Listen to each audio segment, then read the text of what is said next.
The metallic sound of a shotgun shell racking into a chamber cut through the Louisiana night. Then another, and another. 4 black men stood in full view of the police, deliberately loading their weapons as teenage protesters faced down fire hoses aimed at their faces. The officers froze. They'd used these tactics in Birmingham, Montgomery, Selma. Dogs, hoses, batons. It always worked. But nobody had ever pointed guns back at them before. The police ordered the fire truck to withdraw. July 8th, 1965. Bogalusa, Louisiana. A white mob surrounded peaceful civil rights marchers outside City Hall, hurling rocks, closing in for the attack that would send them running like they always did. Then 3 shots cracked across the crowd. A white man dropped, hit in the chest. The mob scattered in seconds, and for the first time in the history of the American civil rights movement, a black man had shot a white man in self-defense during a demonstration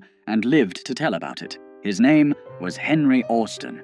He was 21 years old, and he was a deacon for defense and justice. This is the story that history tried to forget. The story of Black World War II and Korean War veterans who came home from fighting for freedom abroad and decided to fight for it at home. Not with sit-ins, not with marches, not by turning the other cheek. With loaded M1 rifles, military discipline, and a simple promise. If you come to kill us, we will kill you first. When the Ku Klux Klan came riding through black neighborhoods at midnight, these men were waiting in the darkness. When white mobs attacked civil rights workers, these men formed armed perimeters. When Martin Luther King Jr. preached non-violence, these men said, "God bless you, but we'll be over here with the shotguns." And in 4 short years, they did something no one thought possible. They made the Klan afraid. The northern Louisiana mill town of Jonesboro seemed like an unlikely birthplace for armed resistance. Population 5,000, half black, half white, entirely segregated. The paper mill paid the wages.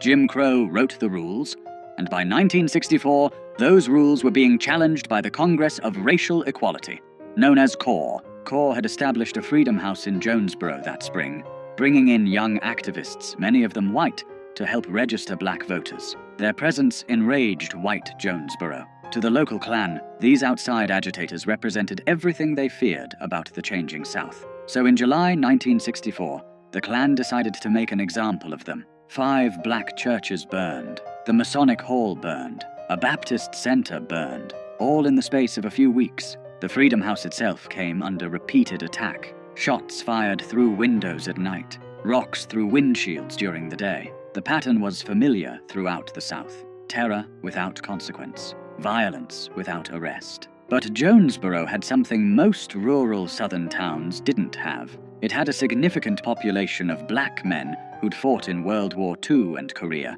Men who knew how to handle weapons. Men who'd faced enemy fire on 2 continents. Men who'd been promised that their service to their country would mean something when they came home. They'd been lied to. Ernest Thomas had been born in Jonesboro on November 20th, 1935. He'd grown up fighting white boys for access to swimming holes, learning early that rights went to those who fought for them, not to those who asked politely. After military service, he'd returned home believing that political change had to be secured by force, not moral appeal. The Klan's July rampage proved him right. Frederick Douglass Kirkpatrick had been named after the great abolitionist. Born in 1933 in Haynesville, Louisiana, he'd excelled at Grambling, earning a degree in biology while playing football. His imposing physical presence made him hard to ignore. His education made him hard to dismiss, and his position as gym teacher at the segregated black high school gave him access to the community's young men. Before the convoy, 2 separate groups had already formed to protect CORE workers. Thomas led one group of sentries who guarded the Freedom House at night. Kirkpatrick organized another that monitored police arrests and worked to keep the community safe. Both groups were informal, unorganized, reactive. The July Klan convoy changed everything. Thomas and Kirkpatrick met with about 20 other men in November 1964. Most were veterans. All were tired. Tired of watching their churches burn. Tired of watching their children terrorized. Tired of being told to wait, to be patient, to let the system work. The system was working, just not for them. They called themselves the Deacons for Defense and Justice. The name was strategic. Deacon implied respectability, religious values, community service. It made them sound like a church group, which is exactly what they wanted white folks to think. What they actually were was a disciplined armed self-defense organization with clear rules. Never fire first. Always fire back. Protect civil rights workers, their families, and the black community. Use military tactics, military discipline, military precision. The Deacons established membership criteria that would have made the Army proud. Men only, over 21, American citizens. Married men with military service preferred. Registered voters. No hotheads. Anyone with a reputation for starting trouble was rejected. This wasn't about revenge.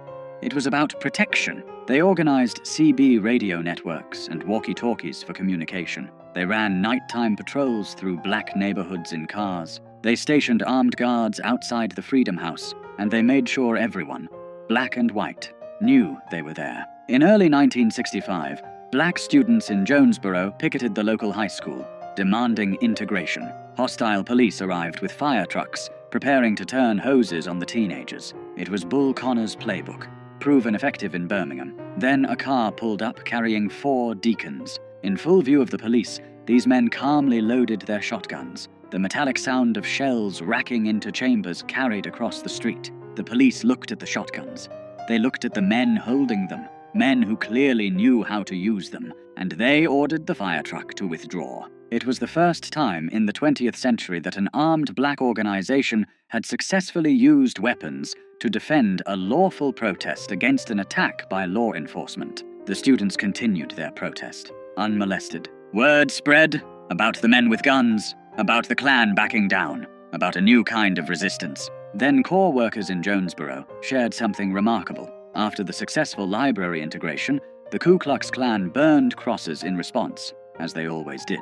But the Deacons wrote leaflets threatening to kill anyone who burned another cross. They had black housekeepers distribute these leaflets directly into white homes. The cross burnings stopped. In February 1965, Kirkpatrick and Thomas received an urgent message from Bogalusa, Louisiana, 300 miles to the southeast. Black activists there were under siege. They needed help. February 21st, 1965. The day Malcolm X was shot in New York, Kirkpatrick, Thomas, and a Corps field secretary traveled to Bogalusa to organize the Second Deacons chapter. If Jonesboro had been difficult, Bogalusa was a nightmare. The city of 22,000 was a company town, dominated by Crown Zellerbach, a massive paper mill operation. Roughly 40% of residents worked for the company. 70% of the city's taxes came from Crown Zellerbach employees, and approximately 100 of those employees were Ku Klux Klan members. The mill embodied segregation. Black workers couldn't eat with whites, couldn't sit in the same break rooms, couldn't use the same restrooms, couldn't hold supervisory positions no matter how qualified. They did the hardest, dirtiest, most dangerous work for the lowest wages. When they complained, they got fired.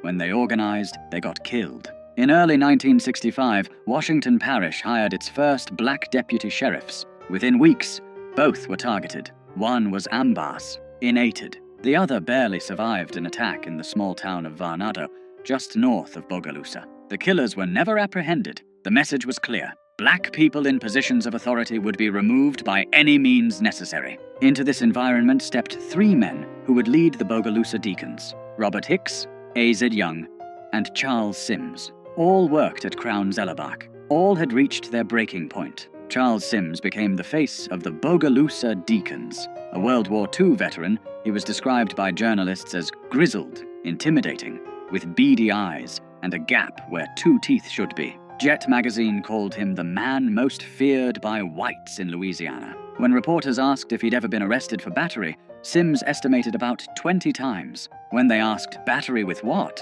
He just held up his fists. But Sims's public persona as a tough guy masked something more important: tactical discipline. He understood that protection required deterrence, and deterrence required fear. If white segregationists believed the Deacons were more dangerous than they actually were, so much the better. The goal wasn't to fight. It was to make sure fighting never became necessary. Robert Hicks had publicly demanded that black workers at the mill receive equal promotion opportunities. This made him a target. In early 1965, a coffin appeared in his yard with his name painted on the side. A burning cross accompanied it. the Klan's traditional calling card. Stop your agitation or die. Hicks didn't stop. The deacons made sure he didn't have to. The Bogalusa chapter grew rapidly. Deacons established 24-hour armed guard rotations around Hicks's home and the homes of other activists. They patrolled black neighborhoods in vehicles equipped with CB radios. They created quick response teams that could be anywhere in the city within minutes. And they made one thing absolutely clear. If you attacked a black person in Bogalusa, you would be shot. In spring 1965, a young deacon named Henry Austin, a 21-year-old insurance collector, finished his rounds in Washington Parish as the sun set. Heading back toward Bogalusa down a dirt road, he noticed headlights behind him. They came closer, too close. Austin realized he was being pursued by Klansmen. The cars chased him to a bridge. They pulled alongside, trying to force him off the road. Austin had two choices: die or fight. He chose to fight. Opening fire with his pistol through his own car window, he hit the lead vehicle. It swerved, missed the bridge, and ran into the water. Austin escaped. The next day, shaken but alive, he went to see Charles Sims and formally joined the Deacons. Within months, Austin would do something unprecedented in the civil rights movement. The Congress of Racial Equality continued its work in Bogalusa throughout the spring and summer of 1965, testing the new Civil Rights Act by attempting to integrate public facilities. The Klan response was immediate and violent. White mobs threw rocks at peaceful marchers. Police stood by and watched. Sometimes they joined in. On July 8, 1965, hundreds of white opponents gathered outside Bogalusa City Hall to confront civil rights marchers. The crowd grew hostile, surrounding the protesters, throwing objects. Violence seemed inevitable. Henry Austin, now a deacon, was there providing security. A white man named Alton Crow confronted the crowd of black demonstrators, advancing aggressively. Austin drew his pistol and fired 3 times, hitting Crow in the chest. The mob dispersed instantly. Crow survived. So did Austin. And that night, Charles Sims reportedly said to FBI informants, a brand new Negro was born. It was the first time during the civil rights movement that a black man had shot a white man in self-defense during a demonstration and survived to tell about it. The psychological impact rippled through both communities. For black residents of Bogalusa, it proved that armed self-defense worked. For white segregationists, it proved the rules had changed. Corps leader James Farmer needed to come to Bogalusa to speak at the funeral of one of the assassinated black deputies. Police warned him the Klan was planning to shoot him. Farmer, one of the principal architects of non-violent civil rights protest, called the Deacons. 4 armed deacons met Farmer at the New Orleans airport.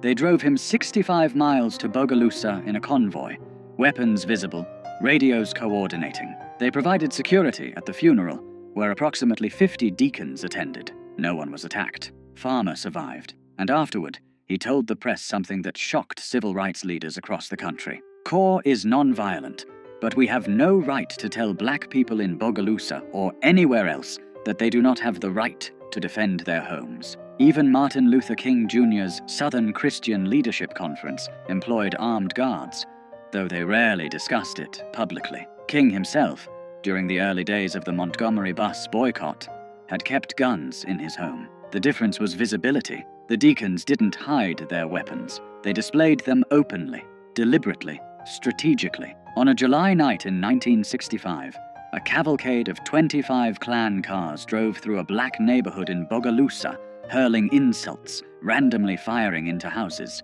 The Klan had done this hundreds of times before, in dozens of towns, always with the same result: terror without resistance. This time, the neighborhood fired back. Dozens of rifles and pistols opened up on the convoy. Klansmen, shocked to be under attack, sped away in panic.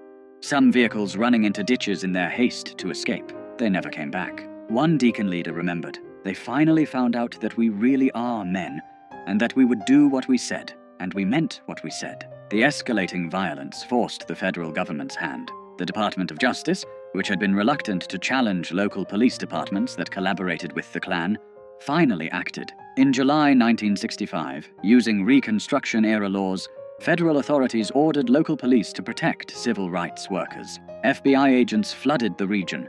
Federal prosecutors began building cases against Klan members. By the end of 1965, The Louisiana Klan had been devastated. Membership collapsed. Cross-burnings nearly ceased. Night riding stopped. Federal surveillance and prosecution, combined with armed black resistance, had accomplished what decades of non-violent protest alone could not. The Deacons expanded rapidly. On March 8, 1965, they formally incorporated as a Louisiana non-profit organization with an explicit mission: the defense of civil rights, property rights, and personal rights. By mid-1965, chapters existed across Louisiana, Mississippi, Alabama, and even in Chicago. At their peak, the Deacons had approximately 21 chapters and 46 affiliates. They provided security for major civil rights events. In 1966, when James Meredith, the first black student at the University of Mississippi, was shot during his March Against Fear, the Deacons joined the continuation march from Memphis to Jackson, providing armed escorts. At night campsites, Deacons stood guard. Martin Luther King Jr., despite his philosophical opposition to armed resistance, accepted their protection during parts of the march. He understood that in rural Mississippi, non-violence alone could get you killed. Charles Sims articulated the Deacons' philosophy in an August 1965 interview. The reason why we had to organize the Deacons in the city of Bogalusa was the black people and civil rights workers didn't have no adequate police protection. When the white power structure found out that they had men, black men that had made up their minds to stand up for their people and to die if necessary for their people, they started acting a little different. Asked about the Second Amendment, Sims was direct. "I think a person should have the right to carry a weapon in self-defense. We found out in Bogalusa that the Louisiana state law that says a man can carry a weapon in his car as long as it's not concealed meant for the white man. It didn't mean for the colored." The Deacons operated under strict rules of engagement. They pledged their lives for the defense of justice and their community, but only in defensive situations. Charles Sims repeatedly emphasized this to members and media. "We will never go on the offense. But if the Klan or anybody else comes in here to hit us, I guarantee they will get hit back." This discipline separated them from vigilantes. They weren't seeking revenge or starting fights.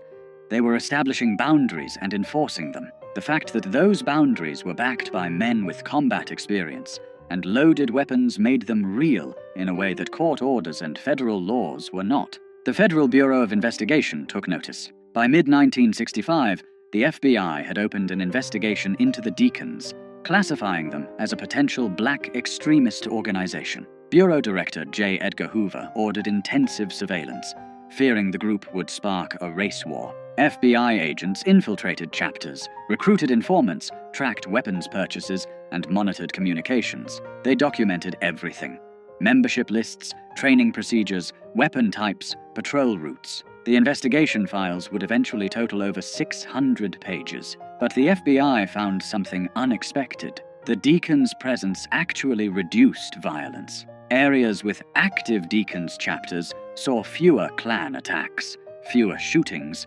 fewer nighttime raids. Armed deterrence worked. The Deacons' effectiveness in Bogalusa had additional consequences. Robert Hicks, the activist whose home had been threatened with the coffin, turned to the court system in late 1965 to challenge workplace discrimination at Crown Zellerbach. His lawsuit, backed by federal civil rights enforcement and protected by the Deacons, opened previously closed job opportunities and promotions for black workers at the mill. The combination of federal legal action, armed self-defense, and organized protest proved more effective than any single approach alone. Black voter registration in the region increased dramatically. By the late 1960s, black residents were serving in law enforcement positions throughout rural Louisiana, something unthinkable just years earlier. But success brought complications. The Black Power movement, emerging in 1966 with Stokely Carmichael's famous call in Mississippi,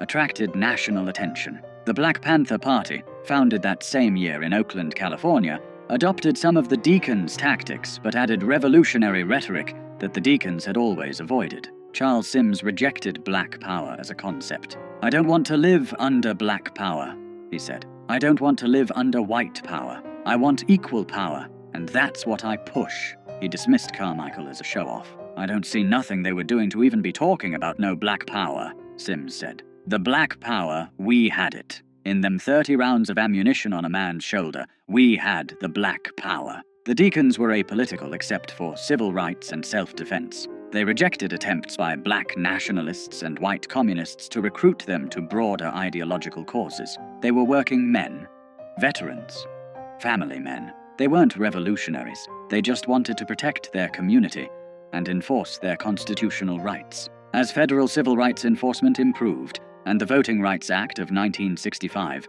began changing the political landscape, the acute need for armed self-defense diminished. The deacons had forced the federal government to intervene. Once that intervention came, their role became less critical.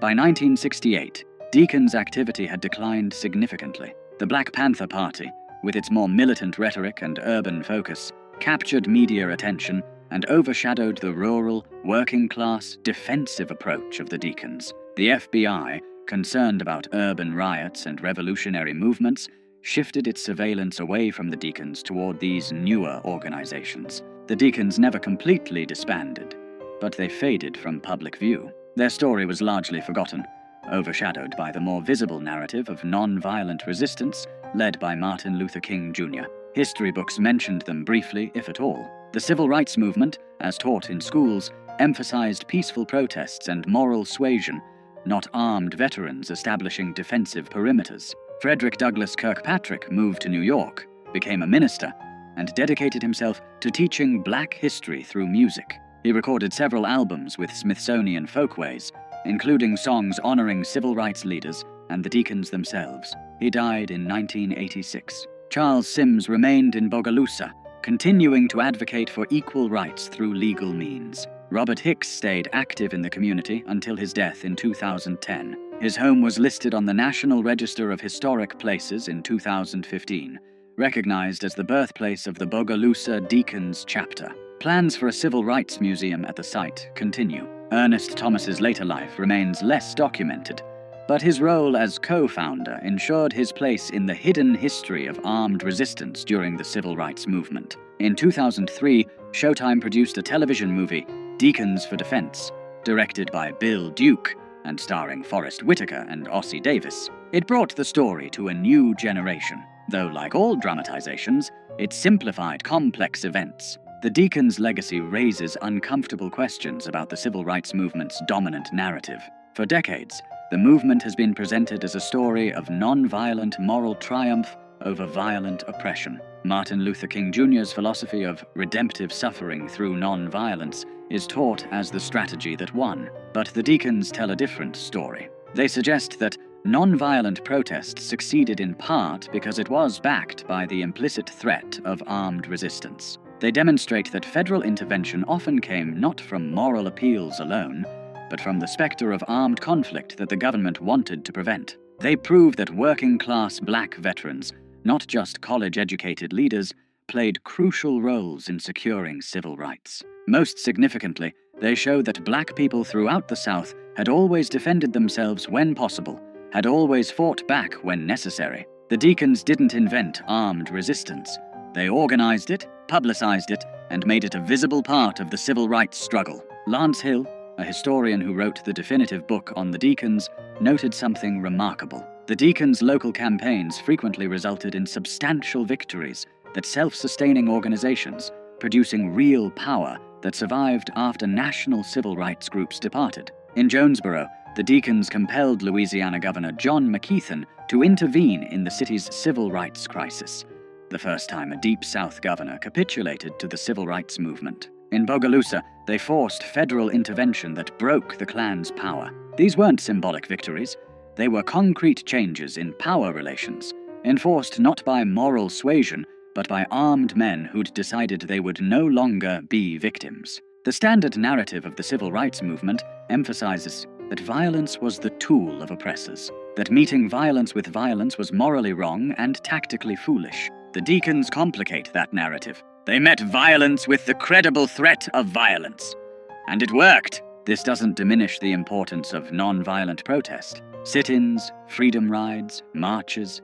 These tactics mobilized public opinion, attracted media coverage, and created moral pressure on political leaders. But in rural Louisiana and Mississippi, where federal marshals were absent and local police were Klansmen, non-violent protesters needed protection. The Deacons provided it. One Deacon member told an interviewer, "If the Deacons had been organized in 1964, the 3 civil rights workers that was assassinated in Philadelphia, Mississippi, might have been living today because we'd have been around to protect them." He was referring to James Chaney, Andrew Goodman, and Michael Schwerner, murdered by Klansmen and buried in an earthen dam, their deaths shocking the nation. Would armed guards have saved them? Impossible to know, but the fact remains. In areas where Deacons operated, civil rights workers survived. In areas without that protection, some didn't. The Deacons represented something that made civil rights organizations nervous and historians uncomfortable. The American tradition of armed self-defense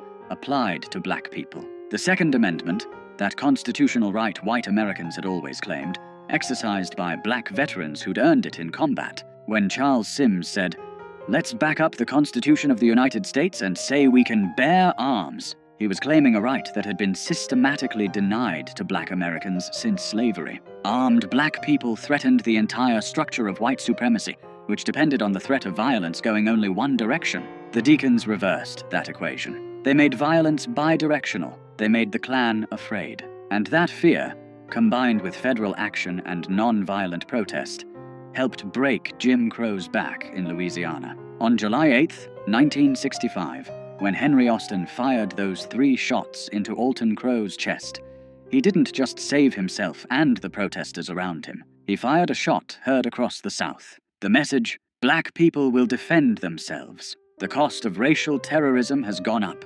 Calculate accordingly." The Klan calculated. Cross burnings decreased. Night riding stopped. Attacks on civil rights workers declined. Not because segregationists had a change of heart, but because they'd done the math. Some targets shot back now, and those who shot back were combat veterans who didn't miss. The Deacon's story challenges comfortable narratives about how social change happens. It suggests that moral arguments alone don't transform power structures, that sometimes violence, or the credible threat of it, is necessary to secure basic rights, that working-class black people with guns were as important as middle-class black people with law degrees. This is why the Deacons were largely written out of civil rights history. They didn't fit the story civil rights leaders wanted to tell, or that white America wanted to hear. King's dream was palatable to white liberals. Armed black veterans shooting at white men was not. But the Deacons weren't trying to be palatable. They were trying to survive. They were trying to protect their families,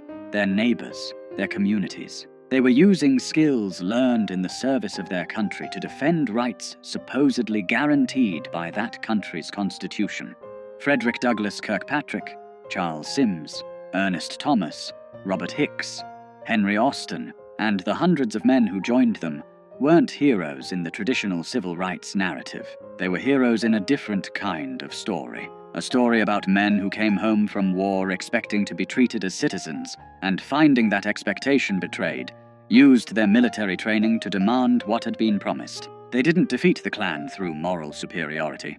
They defeated them through superior firepower, superior tactics, and superior discipline. They turned the Klan's weapons against them. They made white supremacists calculate risk. And they proved that when black veterans decided to defend their community, even the Ku Klux Klan backed down. This was never just about guns.